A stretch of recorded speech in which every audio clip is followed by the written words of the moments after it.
I was at a minister's retreat recently where a colleague talked about something called liminal space. It's a word ministers like to use about between times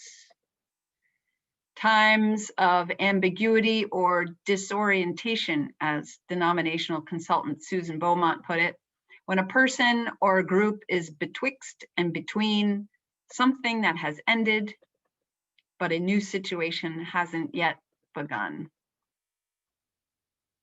Richard Rohr, Catholic priest, calls it the space human beings hate to occupy, but where God is continually talking to us. I have to say, I am with Rohr about it being a place humans typically hate to occupy.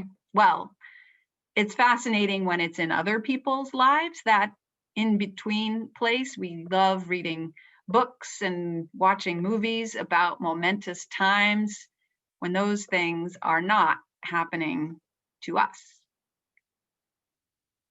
But I think it would be fair to say it's not so welcome when uncertainty makes its way into our own reality, when there's a job change, a relationship challenge, a health difficulty, or an unusually consequential election, when we are the ones whose lives might change, whose future is at stake. We don't always like it very much. And here we are, right at the end of a lead up to a pretty big turning point that will impact us all. Many of us are feeling it because this isn't just any election. This is an election that itself appears to have consequences for democracy in this country. It's not every election season that words like dictatorship and fascism get tossed around. One of the candidates has suggested he may not cede power, and the UUA has already put out a few scenarios they consider realistic about how this may all play out. And we're seeing it in the news too, concerns about violence from extremist groups, and that there is a pretty good chance this will not all be decided by Wednesday morning. And even if it appears to be, there's a decent chance the results will be contested. In other words, we may be in this liminal, uncertain, uncomfortable place for even longer than we had anticipated. And the months leading up to November 3rd have, for many of us, been plenty long already. We all deal in different ways with these kinds of times. For some of us, our minds go to the very worst outcomes, so we're ready. For some of us, our minds go to the very best outcomes and hold on to that, so we don't get so lost in anxiety that we can't function. Some of us might go back and forth between them. Some of us avoid all the hubbub and hope for the best, or we resign ourselves to whatever might come because it's all so overwhelming. I think I've done a little bit of all of that. Or maybe we just carry the anxiety. A friend of mine was telling me she'd been noticing recently how her shoulders would be up by her ears, and she'd start asking herself, what's going on? And then, of course, the election. In anticipation of this sermon, I read one from a pre-election day. I read a sermon from pre-election day from a colleague. It was about generating a sense of spiritual abundance when it feels scarce.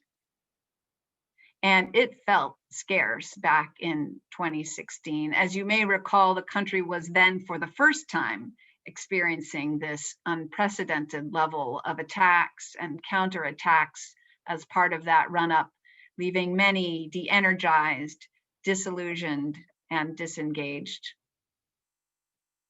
But there my colleague was, preaching spiritual abundance anyway.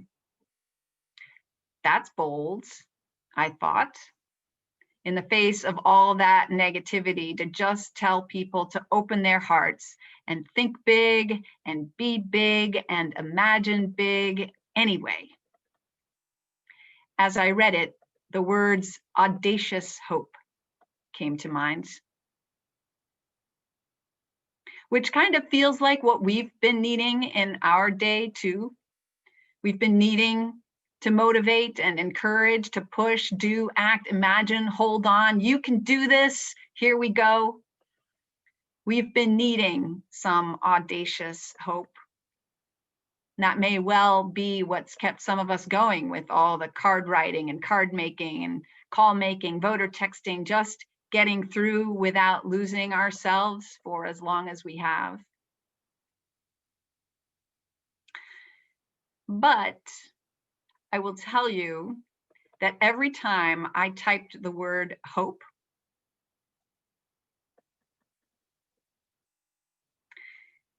my editor wanted to finish that word for me. You know, that autocorrect feature? How about turning that into the word hopeless? It would helpfully suggest. Or maybe you'd prefer hopelessness.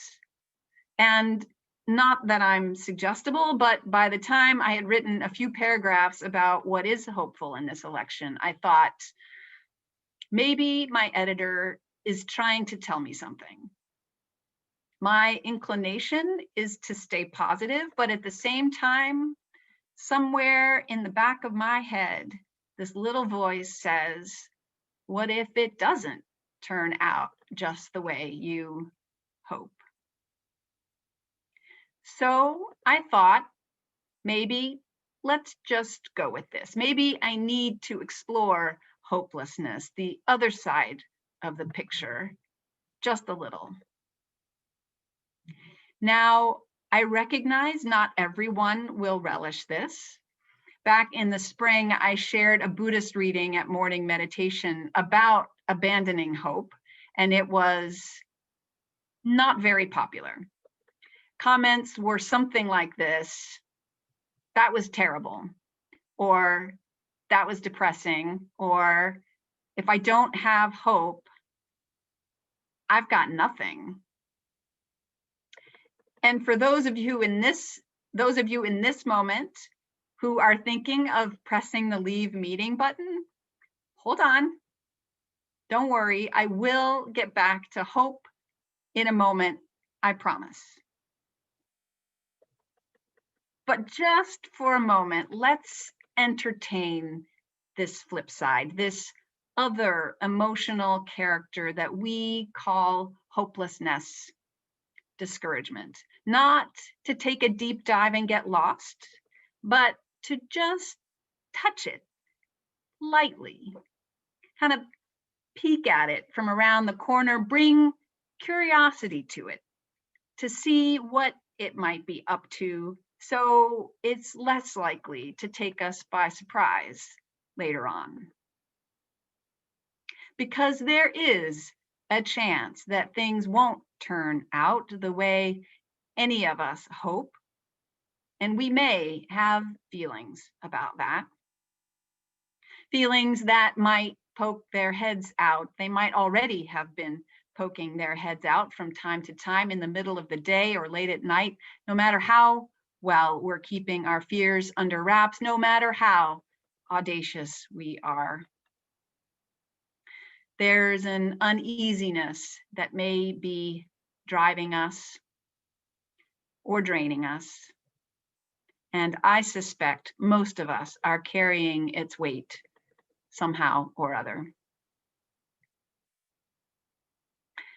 So in this liminal moment, in this uncertainty betwixt and between our hopes and our fears, I invite us all to take a deep breath and ground ourselves. Right here, right now, in the not knowing, in this warm, loving, supportive space we have created together this morning.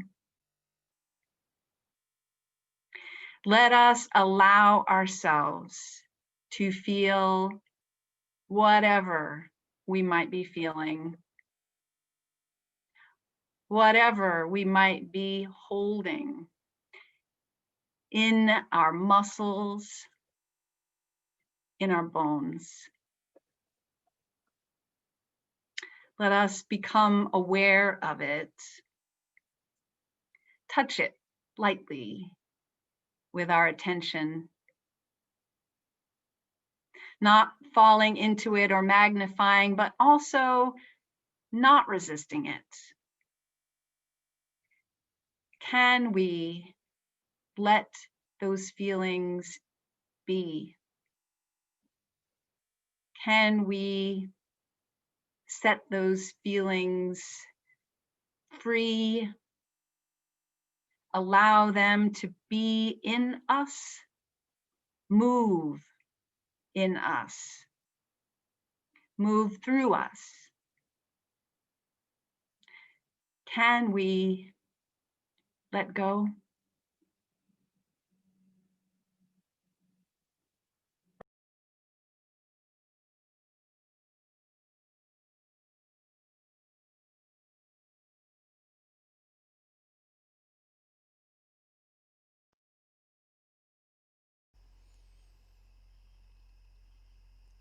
Loosen, loosen, baby. You don't have to carry the weight of the world in your muscles and bones. Let go, let go, let go. Loosen, loosen, baby. You don't have to carry the weight of the world in your muscles and bones. Let go, let go, let go. Holy breath and holy name, will you ease this pain? Holy breath and holy name, will you ease this pain? Loosen, loosen, baby, and you don't have to carry the weight of the world in your muscles and bones. Let go, let go. Loosen, loosen, baby, and you don't have to carry the weight of the world in your muscles and bones. Let go, let go. Loosen, loosen, baby, and you don't have to carry the weight of the world in your muscles and bones. Let go, let go. Loosen, loosen, baby, and you don't have to carry the weight of the world in your muscles and bones. Let go, let go. Loosen, loosen, baby, and you don't have to carry the weight of the world in your muscles and bones. Let go, let go. The weight of the world in your muscles and bones. Let go, let go. The weight of the world in your muscles and bones. Let go, let go. The weight of the world in your muscles and bones. Let go, let go, let go.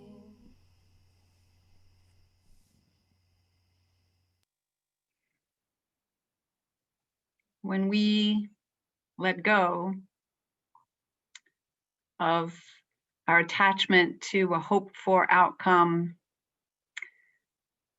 when we make room for some of those 3D movies of our fears and hold them up to the light for just a moment, we might find some feelings sitting underneath.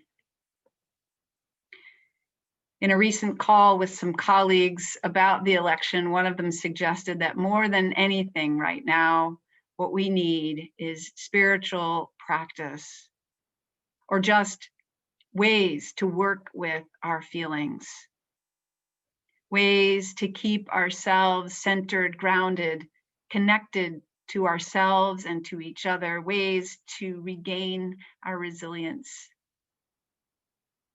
ways to hear the voice of God in that liminal space, or for the non-theists among us, to hear a greater wisdom, connect with a greater love in the midst of whatever happens.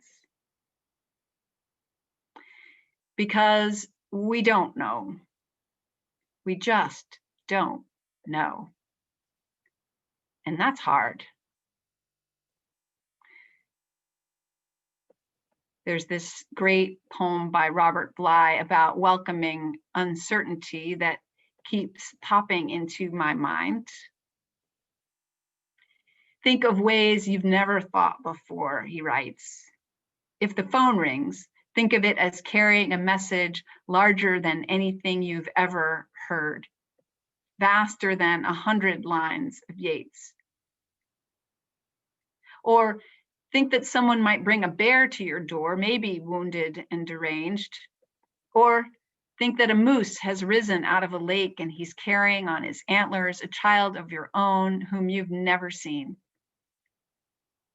When someone knocks on the door, think they're about to give you something large, tell you you're forgiven, or that it's not necessary to work all the time, or that it's been decided that if you lie down, no one will die. We can practice setting expectations aside. We don't know what will surprise us by definition. We don't know what some moose might be carrying for us, what kindnesses the future may hold, just as we don't know what might show up wounded or deranged. But we can practice imagining acceptance of whatever comes, good or bad. It's not all up to any one of us. We are in this together. Hope, hopelessness. I remember saying to you once a few years ago that abandoning hope, letting go of our expectations, doesn't have to mean the beginning of the end.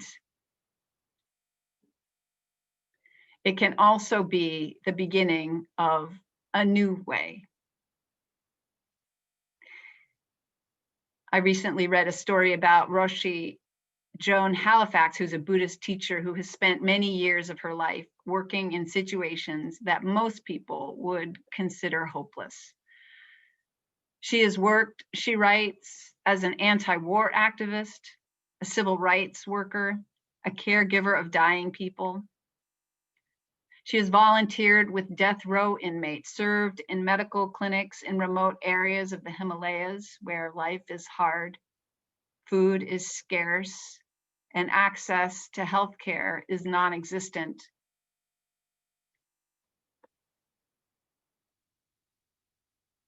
And in Kathmandu, where the Rohingya refugees have no status anywhere. And yet, something keeps her going. It's not what she calls ordinary hope, based in desire, wanting an outcome that could well be different from what will actually happen. An outcome that, if we don't get it, is considered some sort of misfortune and could lead, if we don't get it, not just to feelings of hopelessness, but to a belief that a particular situation is actually without possibility. There's this risk that we are left de-energized or paralyzed or unable to act. This ordinary hope is just another form of suffering, she writes. She then contrasts this with what she calls wise hope.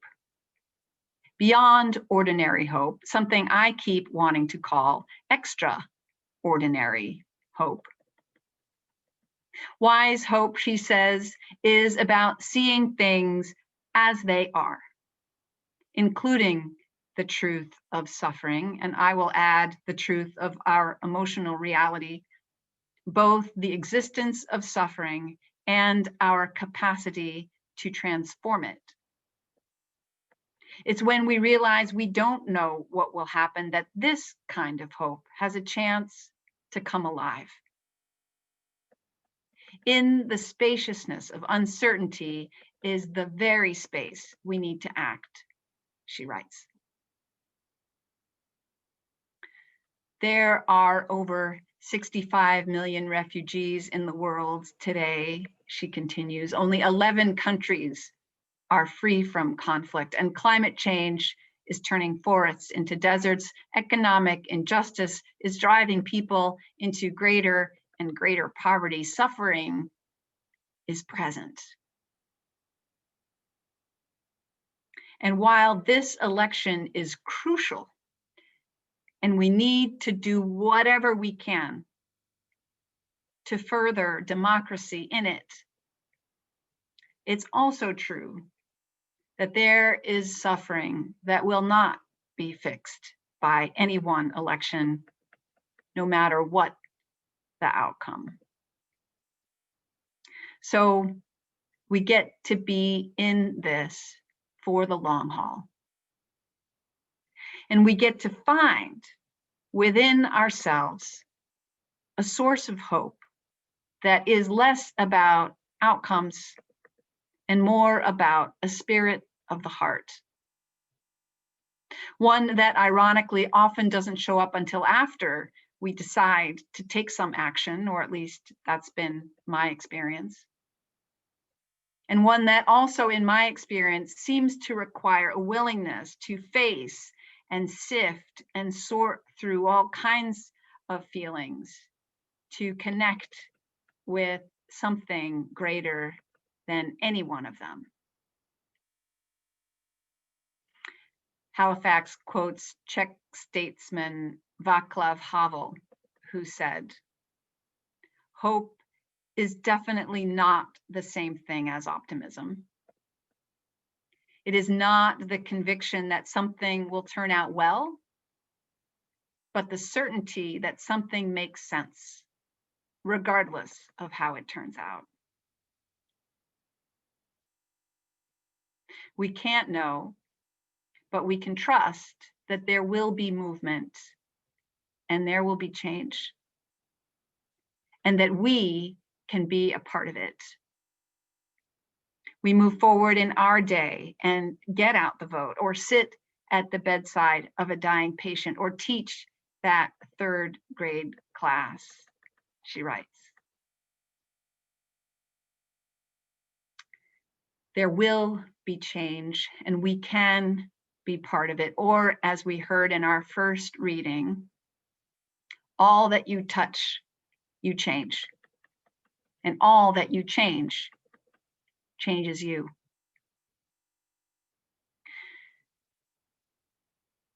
When we let go of expectations, we may find we have some feelings to work with. We might find fear and discouragement. We might find suffering. But we may also find ingenuity, resilience, kindness, connection, possibility, and personal transformation. We may find that when we act on our convictions, we tap into something deeper than this ordinary hope, tap into the rhythm of our values, of our convictions, and to that deeper hope beyond any attachment. And we may just remember that we are not alone, that there are others tapped into those very same values, carrying along with us, and we can connect with each other, support each other, and inspire each other. When we act on our convictions, regardless of outcome, hope has room to come alive in us and through us. A hope beyond attachment, self-regenerating, audacious, and in times that feel so hard, extraordinary. May it be so. Amen.